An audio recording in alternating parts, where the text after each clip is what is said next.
కానుక మూడవ భాగం. రెండవ భాగంలో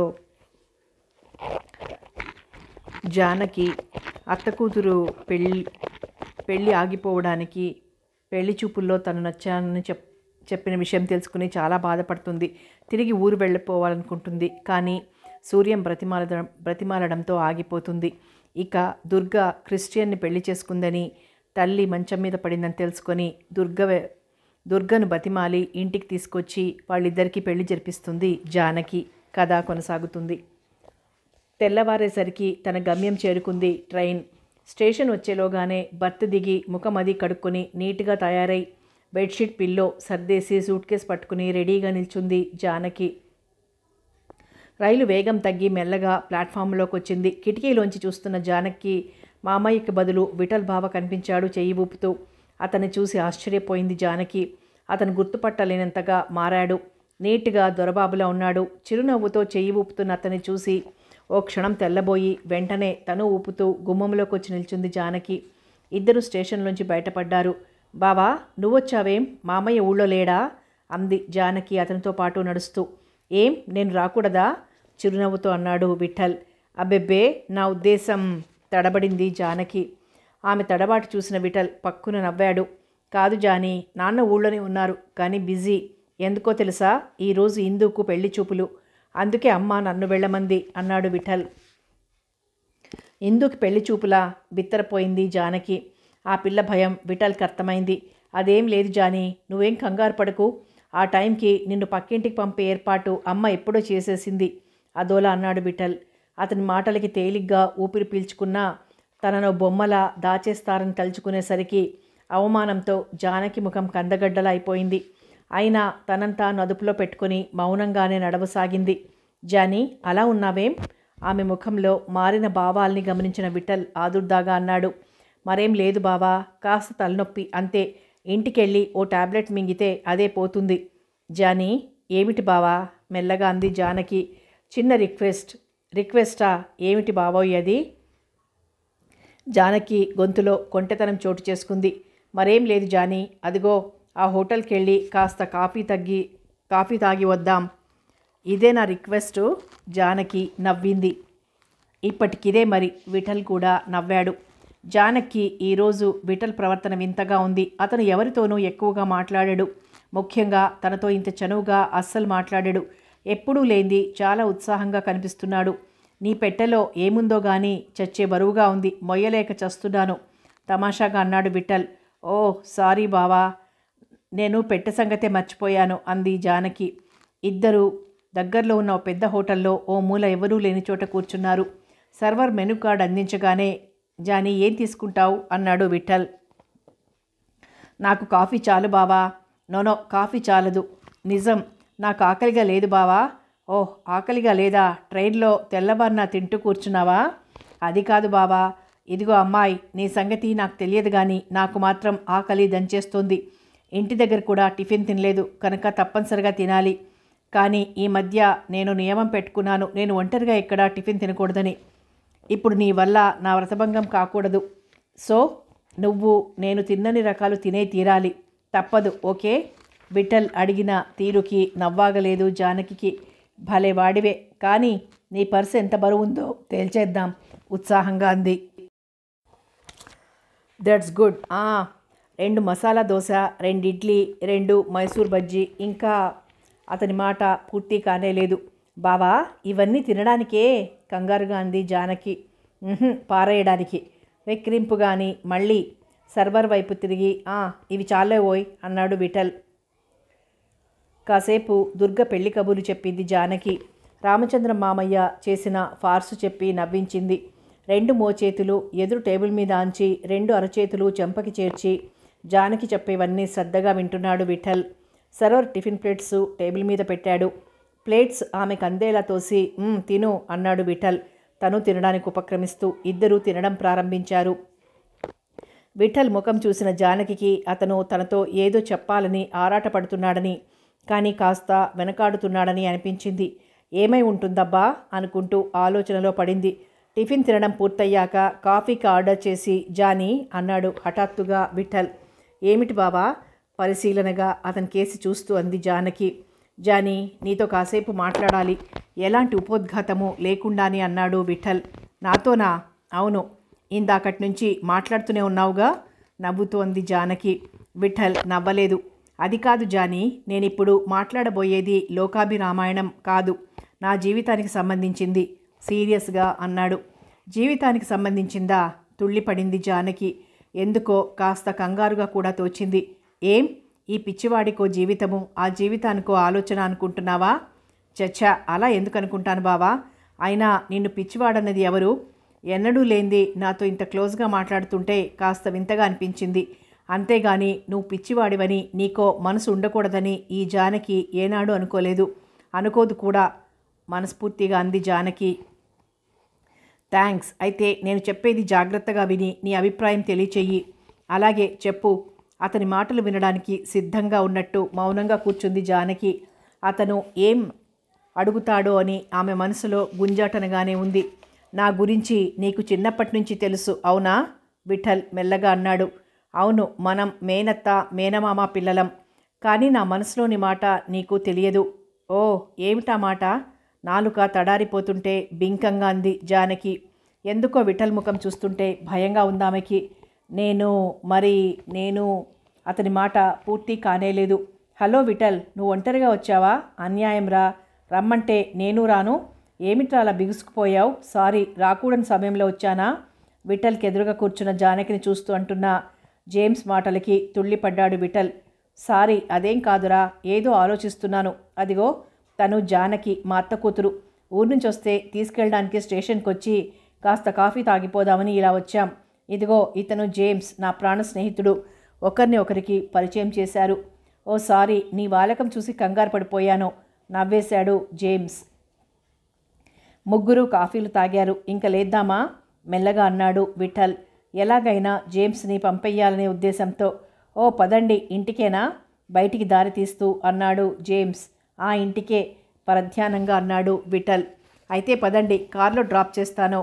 ఆహా, వద్దొద్దు, మేము ఆటోలో వెళ్ళిపోతాం, కంగారుగా అన్నాడు విఠల్. ఆటోలోనా? వింతగా చూశాడు జేమ్స్. అదే, నీకు శ్రమెందుకని తడబడ్డాడు విఠల్. జేమ్స్ పెద్దగా నవ్వాడు. ఏమిట్రోయ్, శ్రమ గీమా అంటూ పెద్ద పెద్ద పదాలు వాడేస్తున్నావు? అసలు విషయం ఏమిటి? అవును, నువ్వు మా విఠల్ గాడివేనా?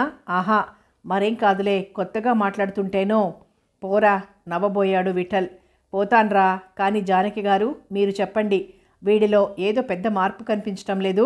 అమాయకంగా అడుగుతున్న జేమ్స్ని చూసి చిన్నగా నవ్వింది జానకి. ఆమెకు తెలుసు విఠల్ ఎందుకలా అయిపోయాడో. అవును జేమ్స్ గారు, ఇందాక బాగా ఆకలిగా ఉందని బకాసురులా టిఫిన్ తెప్పించి తింటావా చస్తావా అని నా ప్రాణం తీశాడు. వచ్చిన దగ్గర నుంచి గలగల ఏదో ఒకటి మాట్లాడుతూనే ఉన్నాడు. హఠాత్తుగా ఏమైందో మూగనము పట్టేశాడు. బహుశా ఇప్పుడు తిన్న తిండికి నిద్ర ముంచుకొస్తుందేమో. అంతేనా బావా? చిలిపిగా అడుగుతున్న జానకిని చూసి తను నవ్వేశాడు విఠల్. 10 నిమిషాల్లో జేమ్స్ కార్లో ఇల్లు చేరారు విఠల్, జానకి. జానకి జేమ్స్కి థ్యాంక్స్ చెప్పి లోపలికి వెళ్ళిపోయింది. విఠల్ కాస్త కాఫీ తాగి వెళ్ళమని కోరిన జేమ్స్ సున్నితంగా అతని కోరికను తోసిపుచ్చి వెళ్ళిపోయాడు. అతనికి తెలుసు విఠల్ తల్లి ఎంత చాదస్తపు మనిషో. అతను కూర్చున్న చోట పసుపు నీళ్లు చల్లినా ఆశ్చర్యపోనక్కర్లేదు. అందుకే ఎప్పుడు ఇంట్లోకి రాడు జేమ్స్. కానీ విఠల్ అంటే అతనికి చాలా ఇష్టం. చిన్నతనం నుంచి కలిసి చదువుకున్నారు. మధ్యలో అతనికి కాస్త మతిచంచలం రావడం మూలాన కాస్త దూరమైన విఠల్ బాగైన దగ్గర నుంచి మళ్ళీ కలిసి తిరుగుతున్నాడు. అనుకున్నదొకటి, జరిగింది మరొకటి. సన్నగా నిట్టూరుస్తూ లోపలికి వచ్చాడు విఠల్. భవానీ వేసిన ప్రశ్నలన్నింటికీ ఓపిగ్గా జవాబు చెప్పింది జానకి. ట్రైన్ కరెక్ట్గా వచ్చినా తాము హోటల్కి వెళ్ళడం మూలాన ఇల్లు చేరడం ఆలస్యమైందని కూడా చెప్పింది. పిల్లలు దోవన పడుతున్నారని మురిసిపోయింది భవానీ. జానకిని విఠల్ హోటల్కి తీసుకువెళ్ళడం ఆవిడికి శుభసూచకంగా తోచింది కూడా. సూర్యం ఏదో ఆఫీస్ పని మీద బెంగళూరు వెళ్ళాడు. ఇందుకి సాయంత్రమే పెళ్లి చూపులు. అత్త తనని పొమ్మనకుండానే తనే తప్పుకోవడం మంచిదే అనుకున్న జానకి, అత్త, రామకృష్ణలో మంచి హిందీ పిక్చర్ వచ్చింది, నేను మా ఫ్రెండు మ్యాట్నీకి వెళ్తామత్తా. ఎప్పుడూ సినిమా గురించి అడగని జానకి ఈరోజు ఎందుకు అడిగిందో అర్థమైంది భవానీకి. తను కోరేది అదే, కానీ ఎలా చెప్పాలా అని ఆలోచిస్తోంది ఇందాకటి నుంచి. అలాగే వెళ్ళు, కావాలంటే వసును కూడా తీసుకుపో అంది భవానీ. నోనో, నేను బావగారిని చూడాల్సిందే అనేసిందా పిల్ల. నేను మా ఫ్రెండు వెళ్తామత్తా అనేసి తన గదిలోకి వెళ్ళిపోయింది జానకి. ఆమె ఆలోచనలన్నీ విఠల్ మీదికి మళ్ళాయి. బావ నాతో ఏం మాట్లాడాలనుకున్నాడు? నిన్ను ప్రేమించాను అనేవాడా? పెళ్లి చేసుకుందాం అనేవాడా? అసలు ఎప్పుడు ముంగిలా ఉండే బావ ఈరోజు అంత యాక్టివ్గా ఉన్నాడు ఎందుకో? తీరా చెప్పబోయేసరికి ఆ జేమ్స్ అడ్డొచ్చాడు. లేకపోతే బావ ఈ పాటికి తన మనసులోని మాట చెప్పేసేవాడే. ఒకవేళ మళ్ళీ ఒంటరిగా కలిసి నన్ను ప్రేమించాను అంటే బావకేం సమాధానం చెప్పాలి? ఇలా ఆలోచనలు ముసిరేశాయి. అమ్మాయి జానీ, అత్త అరుపుకి ఒక్కంగలో ఆవిడ దగ్గరికి వెళ్ళింది జానకి. గ్రైండరు రిపేర్కి వెళ్ళింది, కాస్త ఈ పప్పు రుబ్బై తల్లి, మెల్లగా పని చెప్పింది అత్త. అనుకున్న టైంకి పెళ్లివారు వచ్చి పిల్లని చూశారు. మామూలు తతంగాలన్నీ పూర్తి అయ్యాయి. ఓర చూపుతో వరుణి చూసిన ఇందిర ముఖం ముడుచుకుపోయింది. ముళ్ళ మీదున్నట్టు కాసేపు అలాగే కూర్చుంది. వాళ్ళు వెళ్ళిపోయాక ఇల్లు ఎగిరేలా అరిచింది ఇందు. అలాంటి వాడిని తెచ్చావేమిటి నాన్న? మరి తుమ్మమొద్దులా ఉన్నాడు. నేను చస్తే వాడిని చేసుకోను. దూకుడుగా అంటున్న కూతురుకేసి అలా చూస్తూ ఉండిపోయారు తల్లి తండ్రి. అమ్మా, నేను నా ఫ్రెండ్ ఇంటికెళ్తున్నాను, ముందే చెప్తున్నాను. ఇక నుంచి ఇలాంటి పెళ్లి చూపులకి నేను చచ్చినా ఒప్పుకోను. సమాధానం కోసం ఎదురు చూడకుండా వెళ్ళిపోయింది ఇందిర. సినిమాకి వెళ్ళొచ్చిన జానకి ఇంటి వాతావరణం చూసి గతుక్కుమంది. ఏమై ఉంటుందబ్బా అనుకుంది, కానీ ఎవ్వరినీ అడగలేదు. తిరిగి 10 గంటలు దాటాక ఇల్లు చేరింది. ఇందు అప్పటిదాకా మదన పడుతున్న భవానీ కూతురు రాకతోనే మండిపడింది. ఏమిటిందో ఈ అర్ధరాత్రి తిరుగుళ్ళు? ఇందాక మీ నాన్నతో అలా మాట్లాడావు, మతేమైనా పోయిందా? ఆడదన్నాక కాస్త అదుపు ఆజ్ఞ ఉండొద్దు. ఈ మధ్య నీ ధోరణి చూస్తూనే ఉన్నాను. ప్రతివారికి వంకలు పెడతావు. అలా ఉంటే ఈ జన్మలో నీకు పెళ్ళవుతుందా? కోపంగా అరుస్తున్న తల్లిని ఓసారి తీక్షణంగా చూసి మౌనంగా తన గదిలోకి వెళ్ళిపోయింది ఇందిర. సంగతి అర్థమైపోయింది జానకి. తరువాత 4-5 సంబంధాలు చూశారు ఇందిరకి. కొన్ని వాళ్లకి నచ్చక, కొన్ని వీళ్ళకి నచ్చక, ఇద్దరికీ నచ్చితే గోత్రాలు ఒకటై ఏదీ కలిసి రాలేదు. భవానికి దిగులు ఎక్కువైంది. ఓ రోజు కాలేజీ నుంచి వచ్చి రాగానే సరాసరి తల్లి దగ్గరకు వచ్చింది ఇందిర. ఏమన్నట్టు చూసింది భవానీ. ఆవిడికి ఈ మధ్య కూతుర్ని చూస్తుంటే చాలా చిరాగ్గా ఉంది. నాకు 300 డబ్బు కావాలి, ఎలాంటి ఉపోద్ఘాతం లేకుండానే అంది ఇందిర. ఎందుకు? టూర్ వెళ్ళాలి. ఏ ఊరు? చెప్పింది ఇందిర. నాకు తెలియదు, మీ నాన్నగారిని అడుగు. ఆవిడికి దుర్గ సంగతి విన్న దగ్గర నుంచి అన్ని చెడు ఊహలే వస్తున్నాయి. ఇందిర తండ్రితో విషయం చెప్పింది. ఆయన ఓ నిమిషం ఆలోచించి సరే అన్నాడు. అది తప్పనిసరి కనుక. అనుకున్న ప్రకారం ఇందిర టూర్కి వెళ్ళిపోయింది. జానకి ఎందుకో విఠల్ కంట పడడానికి భయపడుతోంది, అతనేం అడుగుతాడో అని. కానీ ఆ రోజు తరువాత విఠల్ తనని పలకరించనే లేదు. అంతేకాదు, ఆనాటి ఉత్సాహం కూడా అతనిలో కనిపించలేదామెకి. తనని తప్పుకొని తిరుగుతున్నాడని కూడా అనిపించింది జానకి. మొదట ఆశ్చర్యపోయినా తర్వాత తేలిగా ఊపిరి పీల్చుకుంది. అతి మామూలుగా 4 రోజులు గడిచాయి. సూర్యం బెంగళూరు నుంచి వచ్చాడు. వస్తూ ఇంట్లో అందరికీ తలో వస్తువు తెచ్చాడు. జానకి కూడా ఒక చక్కని బెంగళూరు సిల్క్ చీర తీసుకొచ్చాడు. ఆ రోజు సాయంత్రం జానకి గదిలోకి వచ్చాడు సూర్యం. చేతిలో ఉన్న చీర ప్యాకెట్ పట్టుకుని. మల్లెలు మాల కడుతున్న జానకి బావని చూసి, రా బావా, నువ్వు లేకపోతే ఇల్లంతా చిన్నబోయింది అంది నవ్వుతూ. నువ్వు లేనప్పుడు నాకు అలాగే అనిపించింది. అమ్మ చెయ్యి విరిగిపోయినట్టుందనుకో. ఇంకా నువ్వు వచ్చావుగా, అందరికీ ఆనందమే ఆనందం నవ్వుతూ అన్నాడు సూర్యం. ఇదిగో నీకోసం ఏం తెచ్చానో చూడు, ప్యాకెట్ ఆమె చేతిలో పెడుతూ అన్నాడు సూర్యం. ప్యాకెట్ తీసి చూసిన జానకి కళ్ళు మిలమిలలాడాయి. ఓ, పట్టుచీర చాలా బాగుంది బావా, మంచి కలర్. అబ్బా, ఈ బార్డర్ మరీ ముద్దొస్తోంది. ఏమైనా నీది మంచి సెలక్షన్ బావా. ఆ చీర మడత భుజం మీద వేసుకొని అటు ఇటు తిరిగి చూసుకుంటూ చిన్నపిల్లలా మురిసిపోతున్న జానకిని చూసి చిన్నగా నవ్వాడు సూర్యం. జానీ, నీ పెళ్ళికి ఇంకా మంచి పట్టుచీర కొనిపెడతాను తమాషాగా అన్నాడు. సిగ్గుపడిపోయింది జానకి. పో బావా, 2 చేతులతో ముఖాన్ని దాచుకుంది జానకి. సూర్యం పకపక నవ్వాడు. సూర్యం కోసం వచ్చిన భవానికి ఆ సీన్ అనేక అర్థాలు చెప్పింది. నువ్వెక్కడున్నావా సూర్యం?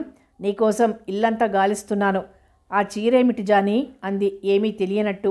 హఠాత్తుగా వచ్చిన తన రాక వాళ్ళిద్దరినీ దిగ్భ్రాంతుల్ని చేస్తుందని అనుకుందామే. అదేమీ లేకపోగా, ఇదిగో అత్త, ఈ చీర చూడు ఎంత బాగుందో. సూర్యం బావా నా కోసం తెచ్చిపెట్టాడు మురిపెంగా చూపిస్తూ అంది జానకి. అవునమ్మా, ఈ రంగు జానకి చాలా బాగుంటుంది కదూ. అందుకే తెచ్చిన రంగు, ఇందుకి తెచ్చిన రంగు దీనికి తెస్తే తేలిపోతుందని ఈ రంగు తెచ్చాను అన్నాడు సూర్యం కూడా నిష్కల్మషంగా. కొడుకు మాటల్లో కానీ జానకి మాటల్లో కానీ ఎలాంటి తడబాటు లేకపోగా అమాయకత్వం, నిర్మలత్వం కూడా కొట్టొచ్చినట్లు కనిపిస్తున్నాయి. ఏమైనా ఓ కన్ను వేసుంచాలి, వయసు అలాంటిది. తరువాత ఎవరినని ప్రయోజనం ఉండదనుకొని చాలా బాగుంది సూర్యం అనేసింది. ఏమైనా సూర్యం జానకి చీర తేవడం ఆవిడికి నచ్చలేదు. వారం రోజులు అనుకున్న టూరు 15 రోజులకు చేరి 15వ రోజు దిగింది ఇందిర. అడక్కపోయినా అనేక కారణాలు చెప్పింది ఆలస్యంగా రావడానికి.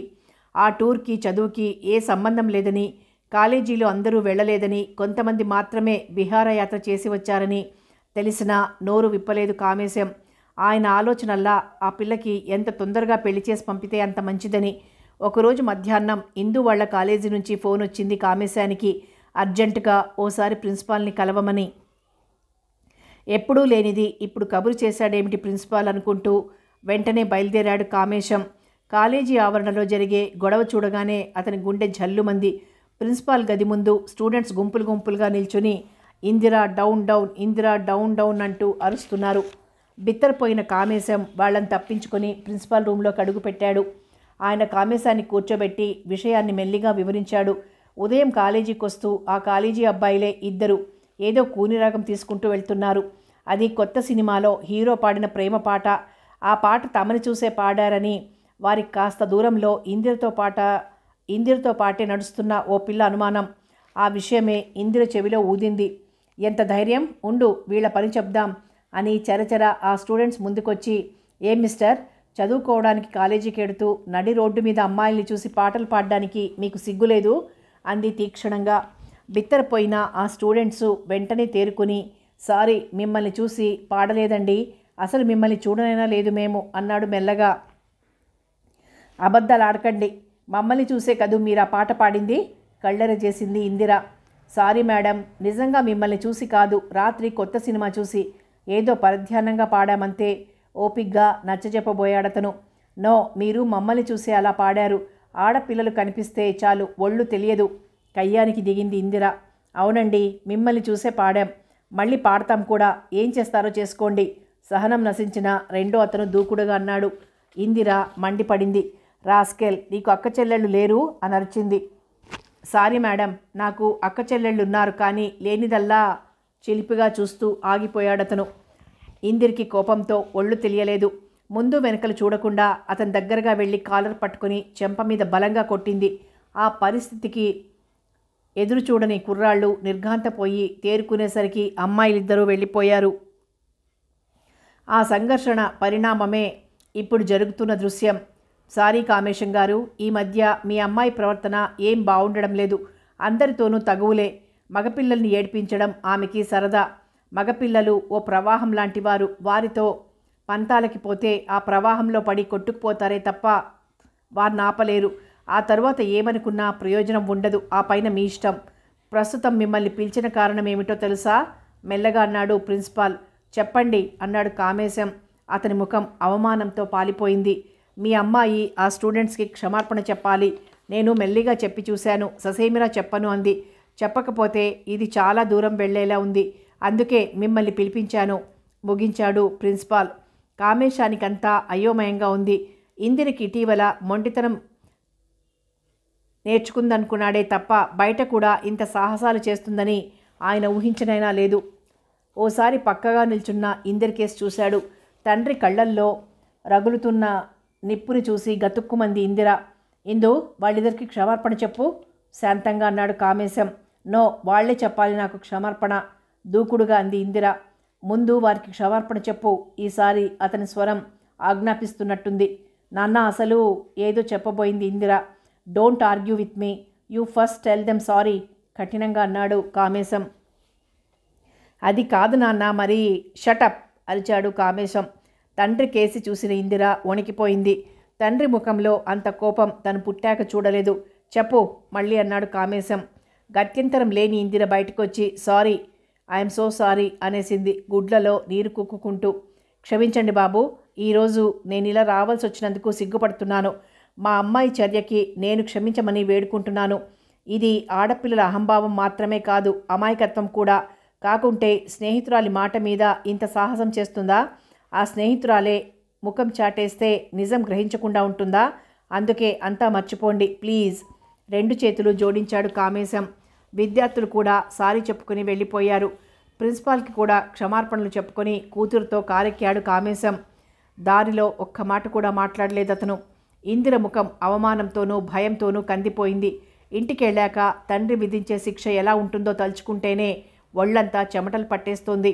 ఇంటికొచ్చి రాగానే రేపటి నుంచి నువ్వు కాలేజీకి వెళ్ళక్కర్లేదు, సమాధానం కోసం చూడకుండానే గదిలోకి వెళ్ళిపోయాడు కామేశం. ఆ తీర్పుకు ఎదురు చూడని ఇందిర నిర్ఘాంతపోయింది. 4 తిట్టినా బావుంటుంది, కానీ కాలేజీ మానేయమంటున్నారేమిటి? నిస్త్రాణగా కూలబడిపోయింది ఇందిర. విషయం విన్న తల్లి కూడా అదే సలహా ఇచ్చింది. తల్లి చేత తండ్రికి నచ్చచెప్పిద్దామని ఆలోచించిన ఇందిర తల్లి నిర్ణయం విని మరీ దిగులు పడిపోయింది. సూర్యం మాత్రం ఇన్నాళ్ల చదువు వృధా అయిపోతుందమ్మా, 4 రోజులు ఓపిక పడితే దానికి డిగ్రీ చేతికొస్తుంది, జరిగిందేదో జరిగిపోయింది, ఇక ముందు ఇలాంటివి జరగవని హామీ ఇస్తున్నానంటూ నచ్చచెప్పాడు. విఠల్ జానకి కూడా అలాగే నచ్చజెప్పి ఇందిర చేత ఇంకెవరి జోలికి ఎళ్లరని ప్రమాణం చేయించి ఎలాగో కామేశాన్ని ఒప్పించారు. ఇందుని కాలేజీకి పంపడానికి. మర్నాటి నుంచి ఇందిర కాలేజీకి టైంకెళ్ళి టైంకి వచ్చేస్తోంది. స్టూడెంట్స్ కూడా ఇందిర విషయాన్ని మర్చిపోయినట్టే ప్రవర్తిస్తున్నారు. అయినా ఇందిరలోని అవమానాగ్ని మాత్రం పూర్తిగా చల్లారనలేదు. ఆ రోజు ఉదయం పిడుగులాంటి వార్త వచ్చింది టెలిగ్రామ్ ద్వారా. శారద సీరియస్, స్టార్ట్ ఇమీడియట్లీ అని. జానకి కళ్ళు తిరిగినంత పనైంది. పల్లె విడిచి వచ్చాక అత్తని ఒక్కసారైనా చూడలేదు. వీళ్ళందరికన్నా ఆవిడ దగ్గరే ఎక్కువున్న జానకి దుఃఖం ఆగలేదు. అత్త, నేను గ్రామం వస్తానత్త, ఇప్పుడు కూడా వెళ్ళకపోతే ఆ భగవంతుడు కూడా నన్ను క్షమించడు ఏడుస్తూ అంది జానకి. భవాని తుళ్ళిపడింది. ఇప్పుడు ఈ పిల్లని తీసుకెళ్తే ఇక్కడ ఇంట్లో ఎవరుంటారు? తీసుకెళ్ళకపోతే బావుండదు. అయినా జానకి రాకుండా మానదు. ఆలోచనలో పడిందామే. ఏమత్తా, నా స్వార్థంతో అత్తను విడిచి వచ్చేశాను. ఒక్కసారి వెళ్ళి ఆవిడికి క్షమార్పణ చెప్పాలత్తా. అందుకే నేను నీతో పాటు వస్తాను మళ్ళీ అంది జానకి. ఓ పంచేయి జాని, ఇప్పుడు నేను మామయ్య వెళ్తాం. సాయంత్రం మన కాంతమ్మ గారికి కబురు చేసి ఆవిడ్ని ఇక్కడ ఉంచేసి రేపొద్దున్నే నువ్వు విఠల్ వచ్చేయండి అంది భవాని. కానీ శారదత్త, భయమేం లేదే జాని, ఏదో కంగారు పడి టెలిగ్రామ్ ఇచ్చుంటారంతే. అసలు ఈ పాటికి తగ్గే ఉంటుంది కూడా. ఆ గోపాలం మరీ కంగారు మనిషాయే అంటూ నచ్చజెప్పి వెళ్ళిపోయారు భవానీ, కామేశం. జానకి కళ్ళల్లో అత్త మెదులుతుంటే మంచినీళ్ళైనా తాగబుద్ధి కాలేదు. జానకిని చూస్తుంటే ఇందిరకు కూడా జాలేసింది. జానకి శారద పిన్ని దగ్గర ఎంత చనువో ఆ పిల్లకి తెలుసు. ఆ రోజంతా ఇందిర జానకి గదిలోనే గడిపింది. రాసుకోవాల్సిన నోట్సులు కూడా అక్కడే రాసుకుని మధ్యాహ్నం కాలేజీకి వెళ్లకుండా అక్కడే ఉంది. జానకి కాస్త ధైర్యం చెప్తూ గడిపింది. ఆ సాయంత్రం కాంతమ్మ గారి కోసం కబురు చేశారు. ఆవిడ వీరికి దూరపు బంధువు, పేద ఇల్లాలు, నమ్మకస్తురాలు. అందుకే అవసరమైనప్పుడు ఆవిడ సహాయం తీసుకొని తృణమో పణమో ముట్ట చెప్తుంది భవానీ. రాత్రి 10 గంటల వరకు జానకి గదిలోనే గడిపింది ఇందిర. జానీ, నా మంచం కూడా ఇక్కడికి తెచ్చివేసుకోనా? ఇద్దరికీ ఈ మంచం చాలదేమో అంది. ఆమెకు ఒంటరిగా పడుకోవడం అలవాటని జానకి తెలుసు. అందుకే వద్దు ఇందు, నువ్వు వెళ్ళి నీ గదిలో పడుకో, నాకు కూడా నిద్రొస్తోంది అనేసింది. సరే, నువ్వు ఇంకా ఆలోచనలు మానేసి హాయిగా నిద్రపో. పిన్ని ఈ పాటికి హాయిగా లేచి కూర్చుని ఉంటుంది. మరి 4 సార్లు నిద్రపొమ్మని హెచ్చరించి తన గదిలోకి వెళ్ళిపోయింది ఇందిర. విఠల్, సూర్యం మేడ మీద గదిలో పడుకున్నారు. వాసంతి ఫ్రెండ్ ఇంట్లో చదువుకుని అక్కడే పడుకుంటానని చెప్పి వెళ్ళింది.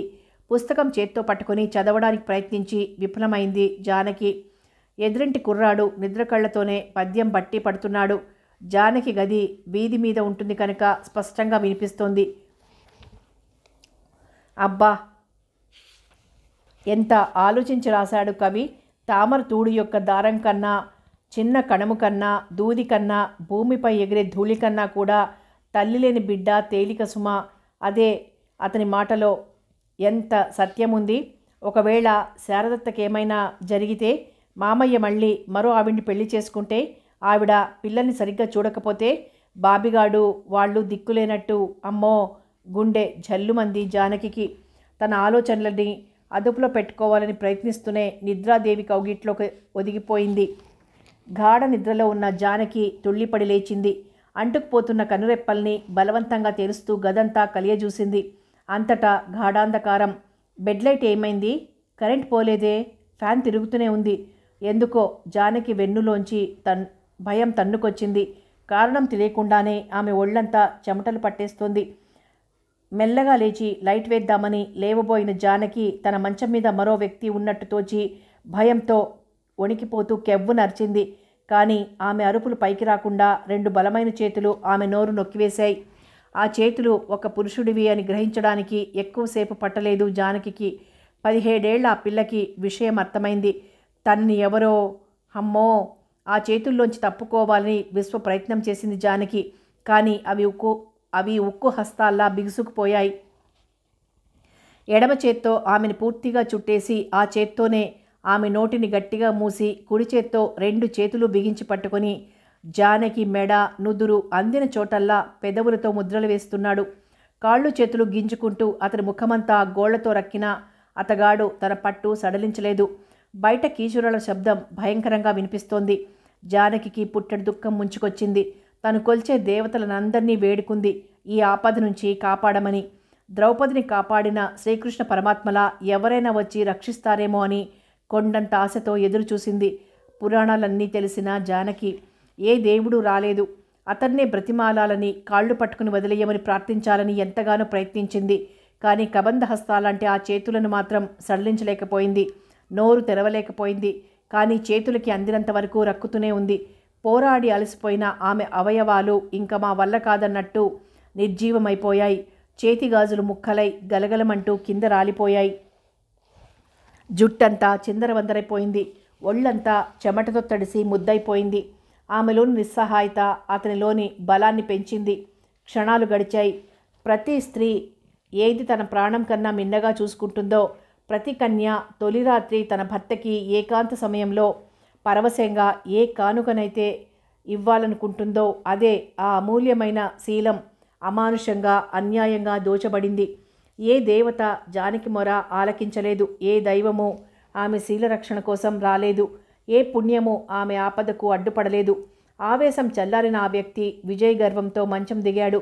అప్పటిదాకా తన నోటి మీద అతని చెయ్యి లేకపోయినా మూగిలా నిర్జీవంగా పడున్న జానకి హఠాత్తుగా లేచింది. అస్తవ్యస్తంగా పడి ఉన్న చీర చుట్టుకుంది. ఒక్కంగలో ఆ వ్యక్తిని తడిమి పట్టుకుంది. అతన్ని గట్టిగా పట్టుకుని పక్కనే ఉన్న స్విచ్ నొక్కింది. గదంతా వెలుతురు పరుచుకుంది. అనుకోని ఈ సంఘటనకి ఆ వ్యక్తి తెల్లబోయి చూస్తూ ఉండిపోయాడు. అతని చొక్కా పట్టి దగ్గరగా లాగిన జానకి హఠాత్తుగా ఆ చొక్కా వదిలేసి పిచ్చి దానిలా అతని కేసి చూస్తూ ఉండిపోయింది. మరుక్షణం తోటకూర కాడలా వాడిపోయింది. కనురెప్పలు మూతలు పడగా అలాగే కుప్పకూలిపోయింది. లైట్ వెలుగులో జానకిని చూసిన అతను కూడా నిర్ఘాంతపోయాడు. ఏం చెయ్యాలో తోచలేదు. అతను తేరుకునేలోగానే ఆమె స్పృహ తప్పింది. ఓ నిమిషం దీర్ఘంగా ఆలోచించాడా వ్యక్తి. వెంటనే ఏదో నిర్ణయించుకున్నట్టు మెల్లగా జానకిని 2 చేతులతో ఎత్తి మంచం మీదికి చేర్చాడు. కింద పడి ఉన్న దిండు తీసి ఆమె తల కింద పెట్టాడు. తన ఆత్మీయురాలు సుస్థిగా పడుంటే ఆప్యాయంగా సేవలు చేసే విధంగా చేశాడతను. అందమైన అతని ముఖం మలినమైపోయింది. తన ఆవేశానికి ఫలితం కళ్ల ముందు వికటాట్టహాసం చేసింది. ఏం చెయ్యాలో అతనికి తోచలేదు. దీపపు కాంతిలో జానకిని పరీక్షగా చూశాడు. అలసిపోయిన అందమైన ముఖంలో కన్నీటి చారికలు, గులాబీ పెదవులపై చిన్న ఘాట్లు, అద్దాల చెక్కిళ్ల మీద గోరు గీతలు, పసిమిరంగు నుదుట చెమటతో తడిసి కరిగిన కుంకుమ రేఖలు అతని తప్పుని ఎత్తి చూపుతున్నాయి. అంత అందమైన అమాయకపు కన్నెని ఎంత అమానుషంగా నలిపేశాను. తాత్కాలిక ఆవేశంతో ఓ ఆడపిల్లకు ఎంత ద్రోహం చేశాను. పశ్చాత్తాపంతో కృంగిపోయాడతను. కాసేపు చూశాడు. ఆమెకి స్పృహ రాలేదు. వెంటనే లేచాడు. సాధ్యమైనంత వరకు జుట్టు సరిచేశాడు. బట్టలు సర్దాడు. కుంకుమ సరిగ్గా దిద్దాడు. పక్కనే పడి ఉన్న దుప్పటి తీసి గుండెల వరకు కప్పాడు. తన రాక్షస కృత్యానికి సాక్ష్యంగా పడున్న గాజు ముక్కలన్నీ జేబులో వేసుకున్నాడు. ఒకసారి ఆ పిల్లని ఆపాదమస్తకం చూసి దీర్ఘంగా నిట్టూర్చి మరు నిమిషం తలుపులు తీసుకుని చీకటిలో కలిసిపోయాడా వ్యక్తి. ఉదయం 6 దాటాక గాని మెలకువ రాలేదు జానకికి. రాత్రి జరిగిన సంఘటన గుర్తొచ్చి కంపించిపోయింది. క్షణం కంగారుగా తన కేసి చూసుకుంది. చీర, జాకెట్టు అన్నీ సవ్యంగానే ఉన్నాయి. ఓ, ఇదంతా కలన్నమాట. Thank God. అయినా ఎంత పీడకల అనుకుంటూ లేవబోయిన జానకి ఒళ్ళు ఆమె స్వాధీనంలో లేదు. మొన్న వాసంతి తను చాలా బాగున్నాయని సరదాగా చేతుల నిండా వేయించుకున్న పచ్చపూల గాజులు లేకపోగా చేతి నిండా గీసుకున్నట్లు రక్తపు చారికలు. గబాల్న లేచి అద్దంలో చూసుకుంది జానకి. ఆ అద్దం రాత్రి జరిగిందంతా కల కాదు, నిజంగానే జరిగింది సుమా అన్నట్లు పెదవిపై ఘాట్లు, బుగ్గపై కమిలిన గుర్తులు చూపించింది. మంచం మీదే కుప్ప కూలిపోయింది జానకి. అయిపోయింది, అంతా అయిపోయింది. నేను అమ్మ లేని అనాథనే కాదు, శీలం కోల్పోయిన దౌర్భాగ్యపు కన్నెను కూడా. మంచం మీద పడి భోరుమని విలిపించింది. అరే జానీ, నువ్వింకా లేవలేదు? టైం అయిపోయింది. కాంతమ్మ గారు వచ్చేశారు. విట్లన్నయ్య రెడీ. నీదే ఆలస్యం. తొందరగా తెమలాలి మరి. వచ్చినంత వేగంగానూ వెళ్ళిపోయింది ఇందిర. ఆమె జానకిని పరీక్షగా చూడలేదు. ఎవ్వరూ అడగకుండానే తనకి రాత్రి పీడకలొచ్చిందని భయపడి మంచం మీద పడితే గాజులన్నీ పగిలిపోయాయని చెయ్యి గీసుకోవడమే కాక మంచం కోడు చెంపకి గుచ్చుకొని కమిలిందని చెప్పింది జానకి. అయితే మనసులో కుమిలిపోతూనే ఉంది. ఆత్మహత్య చేసుకుందామా అనుకుందో క్షణం. కానీ అత్త బాబిగాడు మెదిలారు ఆమె మనసులో. అందుకే ఆ ఆలోచనలకి తాత్కాలికంగా స్వస్తి చెప్పింది. ఇల్లు అది జాగ్రత్తగా చూస్తుండమని కాంతమ్మగారికి మరీ మరీ చెప్పి జానకిని తీసుకుని బయలుదేరాడు విఠల్. మౌనంగా గంభీరంగా ఉన్న జానకిని చూసి అది శారద పిన్నిని గురించిన బెంగ అనే అనుకుని ఆమెను పలకరించి విసిగించలేదు విఠల్. ట్రైన్ ఎక్కిన తర్వాత రాత్రి సంఘటన కాస్త తాత్కాలికంగా మర్చి ఇప్పుడు శారదత్త ఎలా ఉంది అన్న ఆదుర్దాల్లో పడిపోయింది జానకి. మర్నాడు సాయంకాలానికి గాని మునిపల్లి చేరుకోలేకపోయారు విఠల్, జానకి. అల్లంత దూరాన్నుంచే ఇంటి ముందు జనాన్ని చూసిన జానకి కాళ్ళు వణికాయి. ఏదైతే జరగకూడదని పలు దైవాలకు మొక్కుకుందో అదే జరిగిపోయింది. శారద శవాన్ని తీసుకెళ్లడానికి సిద్ధపడుతున్న మనుషులు. ముందు ముంతలో నిప్పు పట్టుకుని గోపాలం బయలుదేరడానికి సిద్ధంగా ఉన్నాడు. నీరు నిండిన కళ్ళల్లోంచి అత్త మసగ్గా కనిపిస్తోంది జానకికి. అత్త, నీ దగ్గర నుంచి వెళ్ళిపోయారని నాకు కడసారి చూపులు కూడా లేకుండా చేశావా? దోసిట్లో ముఖాన్ని దాచుకుని భోరుమంది జానకి. అత్త చిరునవ్వులు చిందిస్తున్నట్టు తోచింది జానకికి. భవానీ పిల్లలందరికీ స్నానాలు చేయించింది. ఇరుగు పొరుగు వారు పిల్లలకి పాలు, పెద్దలకి కాఫీలు పంపారు. అంతా మైల ఇల్లు. ఈ 10 రోజులు వంట వార్పు చూసేందుకు రమ్మని ఎవరికైనా కబురు పంపండి. అంతా దాయాదులేనాయే. ఎవరైనా బయట వాళ్ళుండాలి. పురుడు పుణ్యం కాదు, అది మైల. మైల మారు కోరుతుంది. జాగ్రత్త. ఒరేయ్ పిల్లలు, అలా వంటింటికేసి పోకండ్రా అన్నట్టు ఇదిగో కామాక్షి, వంటలు మొదలు పెట్టిండక పైకెళ్ళిన వాళ్ళు వచ్చేస్తారు. ఇలా సాగిపోతుందో ముసలావిడ ధోరణి. శారద పిల్లలంతా ఓ మూల బిక్కుబిక్కుమంటూ కూర్చున్నారు. బాబిగాడు ఏదో వంకన ఏడుస్తూనే ఉన్నాడు. అంతా ఓ సినిమాలా చూస్తోంది జానకి. కానీ ఆమె కళ్ళు ఇక్కడి దృశ్యం చూస్తున్నా మనసుకి మాత్రం ఎప్పుడో జరిగిన సంఘటన అప్పుడు జరిగినట్టు అనిపిస్తోంది. అప్పుడు తనకి 6 ఏళ్ళు. అమ్మా నాన్నల మధ్య అతి గారాబంగా పెరుగుతోంది. ఒకరోజు ఆడుకుని ఇంటికొచ్చిన తనకి తమ ఇంట్లో డాక్టర్ రావడం కనిపించి పరుగున వంటింట్లోకి వెళ్ళింది. అక్కడ అమ్మ లేదు. గదిలో ఉందేమో అన్నట్టు గదిలోకి వెళ్ళి చూసింది. అమ్మ గదిలోనే ఉంది, కానీ మామూలుగా లేదు. అమ్మకి జ్వరం. పడుకుని మెల్లగా మూలుగుతోంది. డాక్టర్ గారు అమ్మని పరీక్ష చేస్తున్నారు.